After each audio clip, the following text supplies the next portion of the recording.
हे आहे सालपापडी स्टँड. उन्हाळा आला की घरोघरी वाळवणाचे पदार्थ सुरू होतात. यापैकीच एक आहे सालपापड. सालपापड बऱ्याच घरी बनवलं जातं. सालपापड म्हणजे वाफेवरचे तांदळाचे पापड.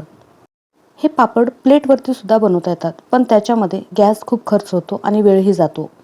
गॅस आणि वेळेची बचत करण्यासाठी कमी मेहनतीमध्ये जर सालपापड्या बनवायच्या असतील तर या पद्धतीचा स्टँड घ्यावा. हा सालपापडी स्टँड प्युअर स्टील आणि गॅल्वनाइज्डमध्ये सुद्धा मिळतो. हा स्टँड जो आहे तो स्टेनलेस स्टीलचा आहे. गॅल्वनाइज्ड स्टँडपेक्षा स्टेनलेस स्टील स्टँड कधीही उत्तम पर्याय आहे, कारण गॅल्वनाइज्ड स्टँड 1 ते 2 वेळेस वापर झाल्यास गंजतो. गॅल्वनाइज्ड स्टँडला व्यवस्थित वापरून स्वच्छ कोरडं करून तेलाचा हात पुसून ठेवावं लागतं, नाहीतर तो पटकन गंजतो.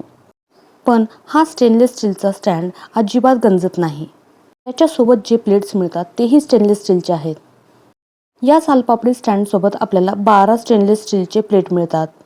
एका वेळी 6 प्लेट्स या स्टँडमध्ये बसू शकतात. या प्लेट संपूर्ण गोल नसून पेटल्सच्या आकारामध्ये आहेत.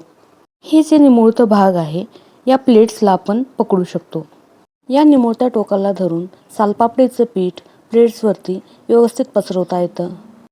या स्टँडमध्ये 6 प्लेट्स एका वेळी बसू शकतात, पण एका प्लेटवर आपण दोन्ही बाजूला पीठ घालून एकूण 12 सालपापड्या एकाच वेळी तयार करू शकतो. पीठ व्यवस्थित प्लेट्सवरती पसरवून खालच्या बाजूपासून वरच्या बाजूपर्यंत या पद्धतीने प्लेट्स ठेवून घ्यायच्या.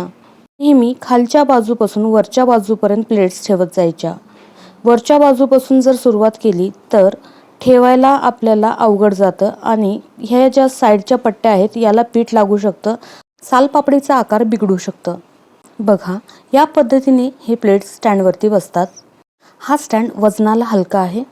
जेव्हा या पद्धतीने प्लेट्स तयार करून स्टँडमध्ये ठेवले जातात, त्यानंतर एका स्टीमरमध्ये, इडली पात्रामध्ये किंवा एका भगोन्यामध्ये पाणी गरम करून याला वाफवून घ्यायचं. हा स्टँड तुम्हाला भांड्याच्या दुकानामध्ये मिळून जाईल.